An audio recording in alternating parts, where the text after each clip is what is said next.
primeiro lugar, eu creio que para uma boa definição da economia nos próximos anos, será necessário uma boa revisão das nossas referências institucionais e o restabelecimento do equilíbrio entre os poderes. Nesse sentido, um aspecto crucial vai recair sobre o funcionamento e a forma de eleição que ocorre no Brasil. O poder distrital, apesar de todas as discussões que possam existir, o poder distrital teria que ganhar muito maior relevância do que tem ocorrido. E isso é que pode mudar, sim, os rumos do tipo de eleição e de representação que nós temos tido, ou seja, caminhando por uma representação muito mais qualitativa. Devemos dizer que para o Brasil de hoje essa representação não é de melhor qualidade. Um segundo aspecto que nós devemos considerar para o bom funcionamento da economia é a forma do déficit público, como ele ocorre, quais são as razões desse volume de gastos acima dos tributos e como melhorar esse cenário. Primeiro, não é possível considerar uma melhoria do funcionamento da máquina pública se não tiver uma melhor referência de eficiência e eficácia dos bens públicos ou na produção de bens públicos. Um segundo item fundamental é a capacidade de investimento do Estado, e isso é determinante da boa qualidade da infraestrutura e a forma, inclusive contratual, que se é feito a gestão dos próprios investimentos e também depois das concessões dos serviços públicos. Então essa é uma matéria de grande investigação no campo da ciência econômica, mas também da administração pública. São dois elementos fundamentais.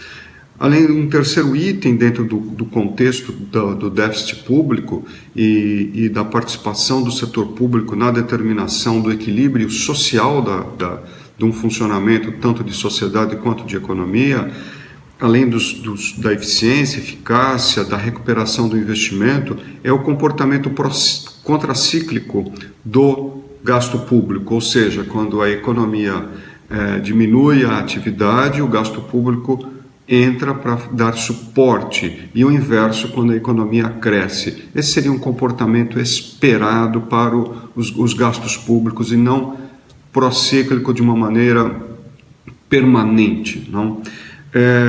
Um terceiro item da nossa agenda, digamos assim, da agenda do Brasil, além das referências institucionais sobre o déficit público, a nossa segunda, é o nosso regime de metas de inflação.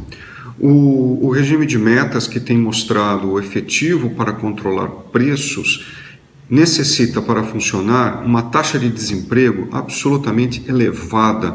É uma taxa inconsistente inconsistente, difícil para manter a capacidade de renovação da própria economia, dos aspectos positivos, dos valores seculares que organizam uma sociedade. Então é um efeito destrutivo o que provoca o regime de metas sobre a atividade econômica. Destruir postos de trabalho não é algo para ser comemorado em termos de controle de inflação. Então o regime de metas pode sim ser feito, receber incrementos, melhorias, ampliando o prazo de controle ao invés de 365 dias, considerar sim alguns aspectos de expurgos que afetam por demais a inflação no mês e nem sempre tem efeito com relação à demanda, e, a bem da verdade, que a própria controle monetário da situação econômica não aborte o quê? O crescimento de curto prazo, que naturalmente provoca reajuste de preços relativos e depois do nível geral de preços. Então, que há muito a fazer no regime de metas, sim, e isso foi esquecido por um bom tempo. Finalmente, ou quase finalmente, o ambiente empresarial. O ambiente empresarial que depende do regime de metas, do controle do déficit público e também das referências colocando aqui institucionais, que se refere aos poderes, à forma de eleição dessa representatividade. Então são aspectos macro definidos dentro de um escopo político que pode sim melhorar o ambiente empresarial. Certamente uma boa revisão de classes de tributos que devem aumentar e outros que devem ser reduzidos e um melhor controle na entrada de capitais para o Brasil certamente melhoraria sim o ambiente público no Brasil, de funcionamento empresarial. Não se trata aqui de evitar que os capitais saiam. Hoje, o grande dilema é evitar que eles entrem e que apreciem o câmbio, provocando uma série de distúrbios para a economia brasileira.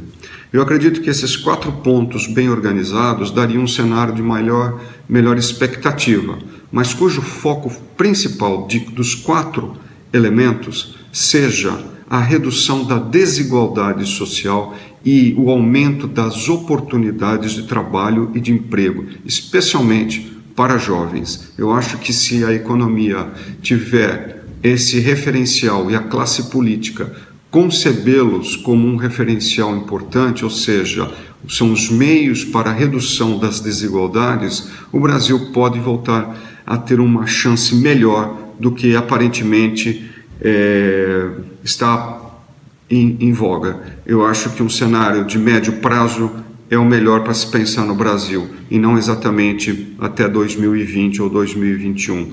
Creio que nós passaremos ainda por um período de razoável reflexão e de autocrítica de maneira geral.